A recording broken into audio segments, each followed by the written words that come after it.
To be fair, I put like 90s, 2000 playlists sometimes. Nice. Yeah, I'm obsessed with Tank at the moment. Tank, the R&B artist. He's good. He's very much in a similar vein to... What is that right now? Yeah, oh no, he's 90s as well. Oh yeah? Unbelievable. Can you sing a bit? Oh, I feel like this whole thing was, I go into play, like, oh yeah, but I'm just embarrassed myself singing. The official Manchester City podcast. Watch the full video version of this show via City Plus now. Hello and welcome to the official Man City podcast. My name's Liam Loftus and today, for the second time, repeat customer, I'm very excited about this one, Nathan Ake. I'm very keen to get to know him even better. So here he is, Nathan Ake. Corner after corner has gone straight in at the goalkeeper, and that one does. Ake! Nathan Ake becomes the first ever City scorer at the Tottenham Hotspur Stadium, and it's at the end when 9,000 Blues are going wild. Nathan, thank you very much for joining us. Welcome back. Thank you. I want to start with how you been. Been good. This season a little bit frustrated with obviously the injury, so didn't start great, but hopefully it's still a long way to go. So ready to go again. How do you deal with the injuries? Obviously they're part of the game, but like we spoke to Kevin a couple of podcasts ago, and he said like it's changed. He sort of enjoys the downtime now, spends it with his family. Do you find that? Have you found that as well? I think that's more for me, at least, a coping mechanism. Like obviously.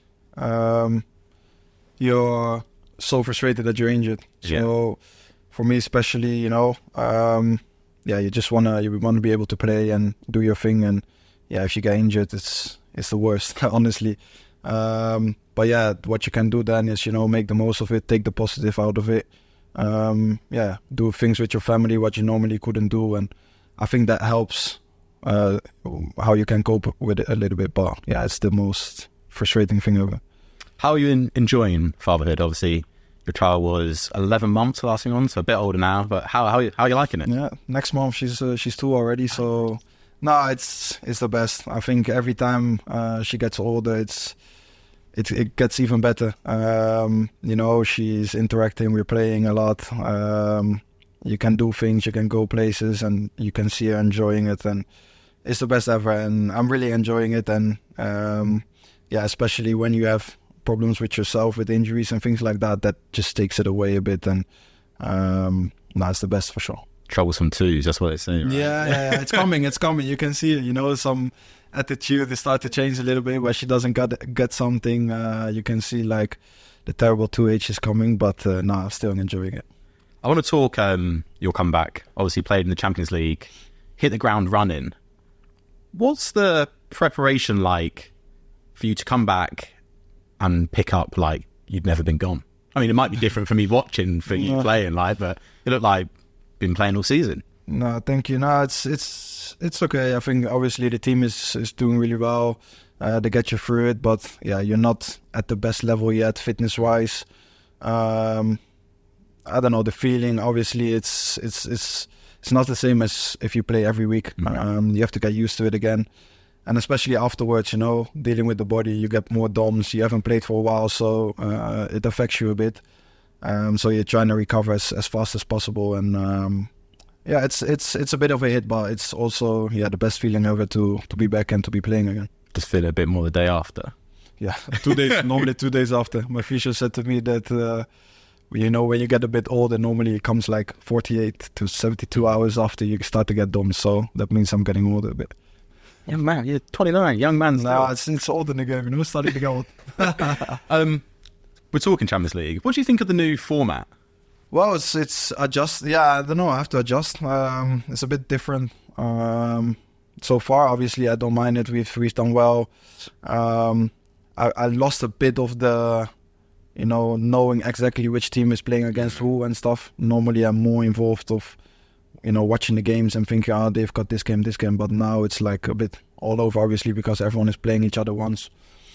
That's the only difference. But so far, it is what it is. It's okay. Yeah. I guess for you, it's you play the team. It's for, like I said, trying to keep up to date with everyone else and all the fixtures. It just feels Yeah, like a obviously lot. you need to focus on yourself. So if we get I don't know what amount of points you finish in the top 8, what is the most important. But I mean, in terms of watching it as well, I like to watch on a Tuesday and a Wednesday, like the other games. You know exactly who's playing against who.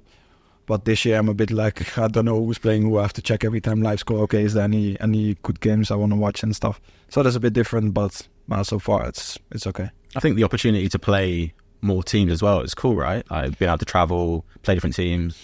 Nice. Yeah, there's some different teams, as you said. Also for them, obviously, to be in the Champions League is top. So yeah, different experience. I think we'll see how it unfolds, but so far it's okay. The hunger, the desire, the late goals. It's frightening. It must be frightening for other teams to watch and be like, these guys don't lay down. No, but it's also been so tough, I think, this year. This season, you see, especially with the other day with Southampton, with Wolverhampton, people think they maybe just gonna win easy or things like that, but you can see every game is tough in this league, and every team plays out now from the back and do well on the ball, and so it's so difficult. You touched on it then about the amount of games. How are you coping with the amount of games? I feel like you've played a lot of football, from World Cup, Euros. We go deep in every competition. It's a lot, right? It's a lot. I think once you're in the moment where you're playing every 3 days, every 6 days, I think you're just in the zone, really. Your body adapts. You're able to do it. Mentally, it's more mentally, I think, in the end of the season where you start to think it's been a long season, But yeah, it's part of it. We just have to accept it now. Obviously, a lot of people have spoken about it, and the only thing we can do is, keep on having the hunger, keep trying, make sure you do everything to stay fit, because that's the most important. So yeah, that's the only thing we can do. The rhythm of it just sort of takes you away. Yeah, as I said, like especially from the World Cup, I think it's been non-stop, really. But yeah, once you're in that rhythm, the zone, I think, yeah, you're able to handle it, and as I said, trying to do everything to make sure you're able to sustain it. But sometimes, as now, you break down, and then it's about trying to be back as quick as possible, do the right things, and make sure you're ready to help the team again. Right, this is going to be a long-winded one, but it's got to let me land. I want to talk to you about patience. You're someone, and I look at your career and I see it throughout your footballing life, and then I look at your hair. You've grown your hair. It takes patience. A lot of people don't realise how long it's. I've had long hair before, and it is that urge to go, I'm just going to cut it, and it is that. And then you taught yourself to play piano. These are all things I think I look at you and go, you must have unbelievable patience. And then, but it shows in your game as well, and I see it in like your 1v1 defending. Would you say that's something that is like a conscious decision sort of thing, or is this just something that you've had growing up? Both, I think. Difficult to say. I think growing up, I've always been quite calm. If things happen, don't overstress. If things could happen, don't overdo that as well. So trying to stay on a normal level, really. Don't know how to explain it properly, but I think it came also with I think I've explained it before, where when I was at Chelsea and I broke through, I started to play in the first team. Then the new manager came and I got dropped to the second team. Straight away, the first few days was like tough. Like you think, what have I done? Should I go on loan? Should I do this? Should I do that? And then something just flicked and said, okay, just work hard, stay patient, stay, trying to get back into the team.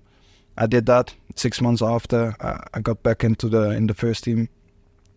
And that's where for the first time, really, I felt like the reward. Like, okay, if you stay patient, if you work hard, if you're trying to do your stuff, you get rewarded. And that's the first time really I got rewarded. And from that moment, I always got that in the back of my mind. Even when I came here, it wasn't like straightforward. The first few months really were okay. Then I got injured, didn't really get back into the team, and the whole season really went by like this. And also then you start to think, is this level too high for me? And you get all kind of doubts in your head and, people from the outside, and it was tough. But then, I was thinking back to that point again and saying, stay patient, stay calm, try to do whatever you can to make sure the second season is better. And from there, at least if you didn't make it, you've tried and you give everything, So second season, switched my mind, went on it, and since then I didn't look back. So I think it's for me myself, but also with like past experiences. Looking back to that moment where you felt the change, obviously now you said you can draw from the experience, but that first time, how did you get there? Because it is, sometimes you look at yourself inside and it's not there. Was it speaking to friends, speaking to family? Like, how did you get over that hump and be in a position to go, look, I'm going to work, I'm going to be patient, let's go? Yeah, family. My family is very important for me. Especially my brother, my dad back then, my mom.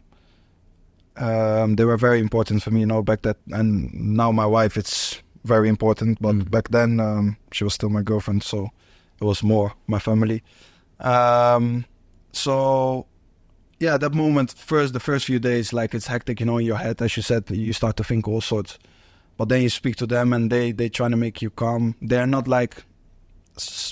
Also, not like people who say when you're doing well, you're the best, you're the best, make you believe like you're the best. And also when you're maybe not playing so well, saying, you need to do this, you need to do that. So they're quite calm as well, and I think that makes me calm as well. And after a few days, they just said like, relax, you're still at Chelsea, you're only, I was like 17 years old.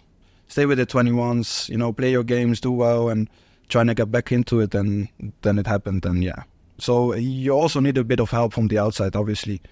What's very important, as you said, because from yourself, sometimes you have many negative doubts as well. So both, I think, do the trick.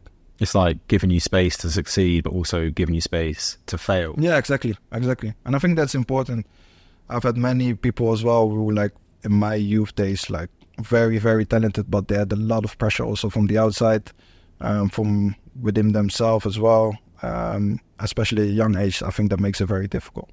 I want to ask, going back all them years, obviously you made the change you moved from Holland to Chelsea.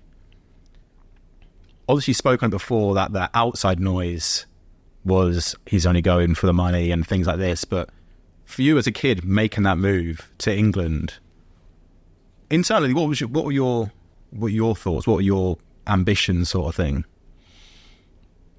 Well, I think I've always liked challenges because when I was younger, like 9-ish or something, 10-ish, I went to Feyenoord as well. So from Oude Den Haag to Feyenoord. And at that time, it was also like I had to change school. I had to travel every day by myself on the train in the morning, come back later at night after training to my house again. So I was very independent already at that age. But you had to make that decision, and I did a decision because I wanted the challenge. Can I do it? Can I play for Feyenoord? Because there was a top team in that day, at that age.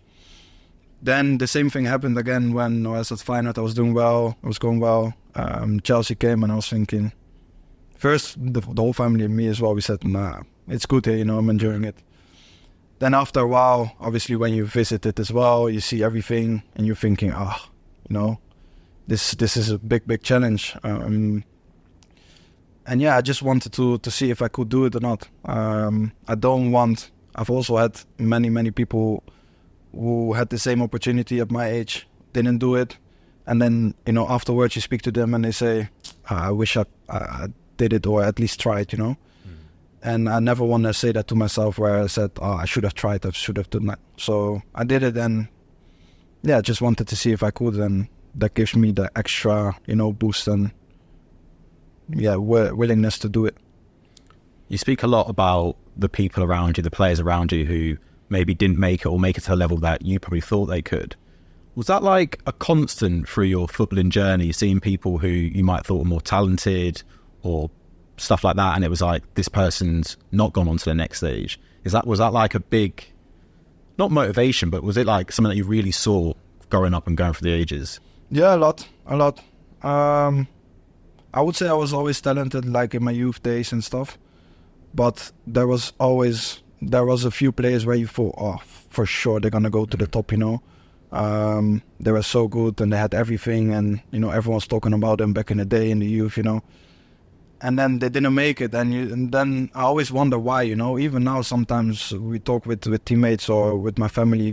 We ask, "Oh, where's this player actually?" And then you look it up, and it's not there. And then you start to think, why? There's little things what makes maybe the difference in succeeding and not succeeding. And I think I've always had the mentality and the drive to at least don't have all those blames and stuff like that. If I didn't make it, okay, I'm not good enough, I'm not going to make it, but not because of stuff outside of football. I never wanted that. So I think that made me conscious of that for sure. Do you reckon you notice them more now as an adult looking back than when you did growing up? You look back and think, oh, I was always on time, little things like this, like the intangibles that go along with being a footballer, that you were doing second nature almost. No, to be fair, when I was younger, I was quite conscious of it as well. I left a lot of things because I always had this idea, I want to do the right thing and I want to make sure I become the best version of me and trying to get there, so birthday parties, all those little things, I didn't go to where maybe friends would get angry at me, oh, why didn't you come, blah, blah, blah. Just saying, I didn't want to miss training or I didn't want to miss a game or things like that. And back in the day, I got sometimes stick for it, but I was quite conscious of it already when I was younger. And yeah, the older you get, the more reward you see for it, and that's what made me even more, trying to do the right thing. And now you're a bit older, you can, be a bit more relaxed about it. I think the last few years have been a little bit more relaxed. Like my missus could say, even when I was at Bournemouth, I think when we would lose a game, I wouldn't go outside and stuff because I was so frustrated, so angry, so like, I'm not. I don't deserve to go outside now and enjoy it because, we've lost the game, I didn't play well and stuff like that. And now I'm a bit more relaxed like that. So, yeah, it was maybe at that age, it was a little bit too much maybe. And now I'm a bit more like, I think at the right level. When did it change? What was the bit that made you go like, it's okay? Difficult, yeah, I don't know. I think with age, you get a bit older, you get a bit more relaxed. You start to notice, it's also other things in life than just football. You start your family, you start to realize, okay, kids it's massive, and as I said, there's also other things in life what's very, very important.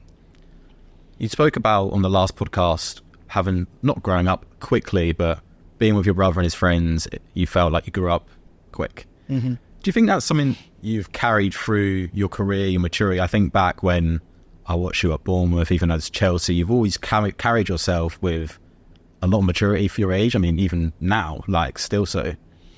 Yeah, I think so. As I said before, my brother's, he's been a big pillar for me. He's always brought me everywhere. Always with his friends, always playing with his friends, bringing me everywhere where he wants to go as well. And he was never ashamed of me, little brother coming along and stuff like that. So I think that made me, grow up very fast, as I said before. And yeah, maybe even help me with this kind of things where I just talked about now, like making the right decisions and trying to do the right things, or maybe because, I learned quick. We were talking about it before off camera. You've been here at Man City for 4 years. I think I know what you're going to say, but what's your highlight been? Yeah, I think that the treble season, I think, was an incredible season throughout. Also, now when you look back at it, from the outside, it looks like, or even when we talk about the treble season, it looked like it was all perfect. The season was just like that, and every game was top, and we just cruised it and we won everything. But if you look back at it, sometimes you also think about the struggles, where we were struggling games. I think you also see moments in the documentary where there has been moments where we were thinking, wow, what are we doing? We're losing a few games in a row, and then actually getting through that and being able to achieve what we did, I think that makes it even sweeter. Also having have had the lows as well in that season. So yeah, I think that's why it's a memorable. I think that's super interesting because I feel like people tend to romanticize the past, but for you guys to look back and be like, look, we had some tough moments. I think that's really cool. No, even us, we do that ourselves as well, when we talk about it sometimes and you think, it was great, this season, the treble season, blah, blah, blah. And then we watch the documentary and you thought, I forgot about this bit, like actually this moment where we're losing games. And I think the Southampton game we had a few in a row where we're just losing and not playing well, and like not a crisis or anything, but like in a moment where we're thinking, boys, we need to step up because it's not going well. And sometimes, as you said, you forget that and you think just about the good moments, But I think these moments were very, pivotal in that season as well. So it's good to sometimes remind ourselves of that. Do you think looking back, it feels like a bigger achievement than when you were doing it, sort of thing? Because it's the way a season is. It's like you achieve one, onto the next one, achieve the next one, onto the next one. But then you look back, and you're like, oh yeah, we did do that. That was like that. That weren't too bad, was it? No, exactly. I think, but as with most, to be fair, even with last season, with all the things we've done, sometimes it feels like we've done it. Okay, on to the next. What else can we do? And sometimes even you forget to look back, thinking, you see how tough it was actually. Even now, when we play all the games, we think, this league is so tough. How did we do that? So I think it's good sometimes to remind ourselves, okay, it's tough. It's not as easy as what people maybe say, and just make sure we know what we did to overcome all those things and achieve all the things we did. Club World Cup. What's that like as a player? Because I feel like, for me as a City fan, it wasn't something that I really had experienced before. Obviously, you got to win the Champions League to get there. So it wasn't really something that had been on my radar. I'd played it on games, sort of thing. What's it like playing in it? Like, what's everyone thinking about it?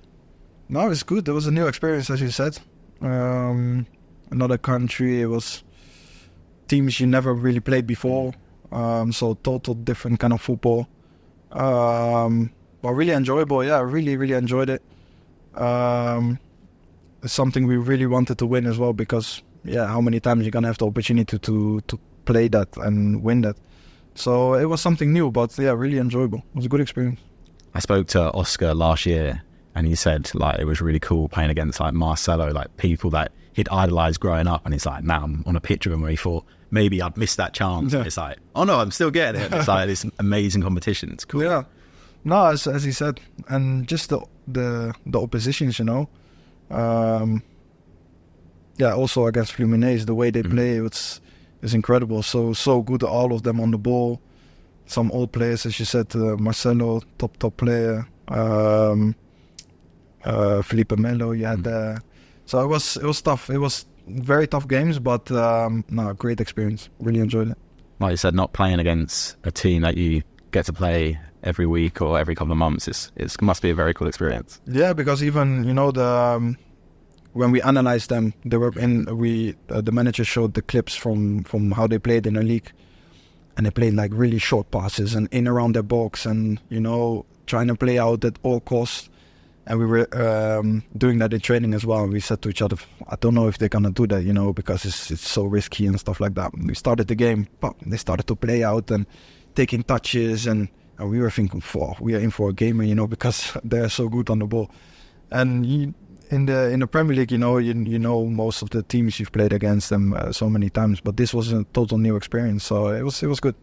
Really enjoyed it. I feel like we have a very good idea of Nathan Ake, the footballer. But who's the man? What do you like at home? What do you do to relax? Chill, I'm not too busy at the moment, obviously with the little one, trying to play, enjoy. And at night I'm a Netflix man, really. Yeah. I watch every series, movies, do stuff with the wife, go dinners, breakfast, things like that. Not really anything major. I watched an interview of you and you were watching Prison Break. Unbelievable series, by the way. Ridiculous. Yeah, rewatches as well. The Thinking Man series, I'd always say. Yeah. But what are you watching at the moment? At the moment, I just finished the Outer Banks thing. Oh, nice. Yeah. There's still 5 more episodes to come, I think. Then there's on Amazon. There's Truth Be Told. Don't know if you know it. No. Not many people know it, I think, but it's very good. I'm into it now. I'm a big history sort of. Yeah, I love all them ones. Like this crime docs and stuff. Yeah, as well. oh yeah. That's no better way than to switch off by stressing yourself out with someone else. Exactly. And then at the moment also Gogglebox. Okay, nice. To end the night. More of a chill, relaxed, laughing.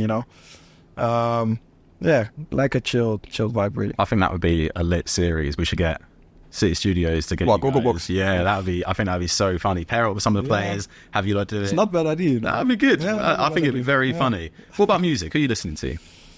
All sorts, really. It depends what mood I'm in. Sometimes it's a bit rainy outside, a bit dark. You go. Sometimes. Yeah. Manchester. Come on. No, lately it's been well. Lately it's been nice, yeah. But then I put a bit of piano music. Then if it's more, happy vibes, you put a bit of house. If it's more Afro beats and stuff kind of vibes, I don't know. I listen to everything, so it's difficult. Do you find yourself listening to a lot of stuff when you were younger, like that, like your parents have listened to, and it's sort of like the background music of your childhood, and then you find yourself I find it all the time, I'm like, what's this song? How do I know this song? And I'm like, oh, okay, still right, yeah. Now, my parents always used to live, I don't know if you know, Yusendur. Mm-hmm. So the African, that was my parents' kind of vibes.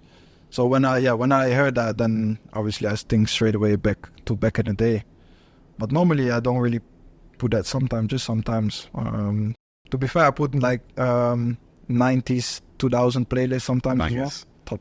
Mario and people. Yeah, oh, let me love you. Why? I don't want to sing it. I don't want to ruin anything very much. But yeah, that is. No, that's good as well. So sometimes I put this playlist as well. Yeah, I'm obsessed with Tank at the moment. Tank, the R&B artist. Ooh, he's good. He's very much in a similar vein to. What is that right now? Yeah. Oh no, he's the 90s as well. Oh yeah. Oh yeah, really good. Maybe. Unbelievable. Can you sing a bit? Oh, I feel like this whole thing was, I go in your place, but I'm just embarrassed myself singing. No, I won't do that. No. Definitely give him a listen on the way home. Yeah. He's very good. I want to talk to you about your fashion as well. I personally think you're very well dressed. Oh, thank you. But what's sort of like the thought process behind it? Who are like your fashion inspirations? Do you have like a little Pinterest where you go, yeah, I like that, I'll copy that? Not real Pinterest. I like it. My brother's got a fashion brand in Holland, so he will sometimes speak to me and see what's what, and so I like to watch him. But at the club, Ruben and stuff, they're very into fashion, and really from that moment they were talking about fashion and what people wear and stuff like that. Because normally sometimes you come in here with tracksuit and stuff, but he wanted to challenge us a bit, try and put something on and see if we like it and stuff like that.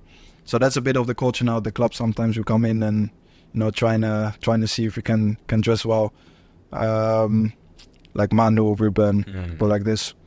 But I'm more casual. I don't want to be too out there. Yeah. But also not too simple. It's like in between, It's like beige colors. It's like everyday wear, kind of like. Exactly. Yeah. And then sometimes when you go for dinner and stuff, you go a bit more out there. But I don't like too much attention. But like good, like. You like to look nice. You like to feel good. But you don't want to be doing too much. Not too much. Yeah. Exactly. That's crazy. I was going to ask, do you guys like try and outdo each other? But now I know it's not a non-spoken thing. Yeah. It's lay down the gauntlet. Exactly. Look, I'm coming in this. You look better. Exactly. It started with Ruben. I will shout him out direct. Ruben said, just trying to lift because it's not everyday tricks. So sometimes, trying to do well. And that's how it started a bit. So for you, Ruben's the top dresser. Yeah, Ruben has got a lot of variety, One day he comes as a cowboy. next day he comes as in a suit or something. I love that. I think that's so cool. Yeah, that's the thing. That's the thing. He's got a lot of variety, and I like it. Me, I'm too. I think simple. Too. I can't go there. If you know what I mean. Yeah, Me, I know what you're talking about. Me, I'm more like simple. Not too much. Not You know too, what you but like, me, don't and care. then- He's just like cowboy today. Tomorrow it's a suit. Then it's a tracksuit, and I love that. I think it's so cool. Yeah, like, it's being able to pull it off with the confidence as well. Exactly, Because you could be like, oh, I'm going to wear cowboy boots and we're going to come in and something. Yeah. What are you wearing? You're like, oh, I wish I could do this. But No, like you you don't said, care. when you're dressing how you want to dress and how you feel comfortable, if someone Exactly. goes, that's trash, you go, look, it is what That's it me. is. Yeah, but yeah. you can back it. So Exactly. it does feel that. No, he's got. Yeah, he really got that. But going back, sorry, I skipped a point about your brother being big into fashion. Is there any times that he, like, you come in, you post the little pictures, and he goes, "Look, this was not the one." Because my brothers would absolutely. Oh, yeah? They'll be the first ones to jump on me. I could think, oh, look lit, and they go, "Why are you dressed like that?" Nah, no, not really. To be fair, he's quite okay. He's not too harsh on me, to be fair. So he leaves me do my thing. No, he never really criticized me, to be fair. So it's okay.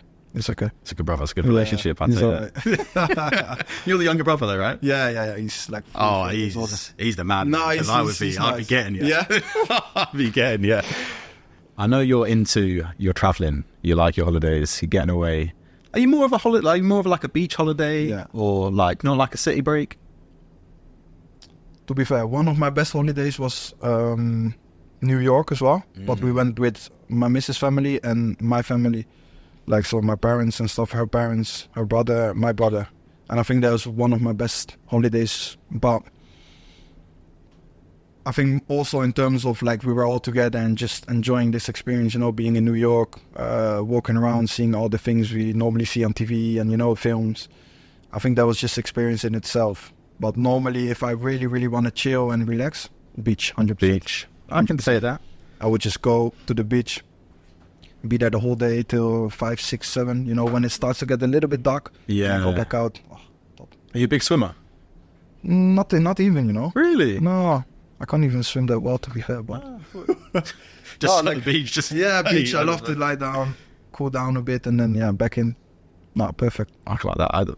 I can 100% get on board with New York, even though I've been and I didn't love it. You didn't love it, no? I didn't love it, but I like the idea of it. And also, I think with family and stuff, it doesn't really matter where you are. No, exactly. When I'm with my brothers, I have a good time. Yeah. It's the same being somewhere like New York, and it's like you see like the Home Alones and stuff. Like, oh, Exactly it's that. there, it's there. Exactly It's, that. it's cool. It's like a Well, nostalgic why didn't you like thing. it?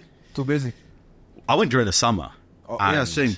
Oh, So hot. the skyscrapers, the floor, the Yeah. sun. It felt like I was in like a heat chamber. Yeah. It was Contained. just it was just didn't move at all. And I was like, oh man. Yeah. Let's talk football and goals for this season. What do you want to achieve? What can this team achieve? Difficult. What can we achieve? I think the norm is always, you know, trying to win everything possible. We know this season it's so hard because of the amount of games, the amount of good teams in the league, in the Champions League. So we know it's going to be tough, but we want a challenge, at least, you know, challenge for everything, go for every trophy. Make sure we keep growing as a team and then see game by game how we go from there. You spoke about it earlier on about how your first season wasn't how you wanted it to go, and the second season was much better. Is that a thing here at Man City? Because I always feel like players in their second season almost they come alive. They're like, you see them, they're okay, we're good, and then you see me like, oh, like you're playing now. Like Cover for one is having an unbelievable season. It was good last year, but like I don't know if are you now comfortable when you can take that step? Is that a thing within the culture? Or? I don't know. It's difficult.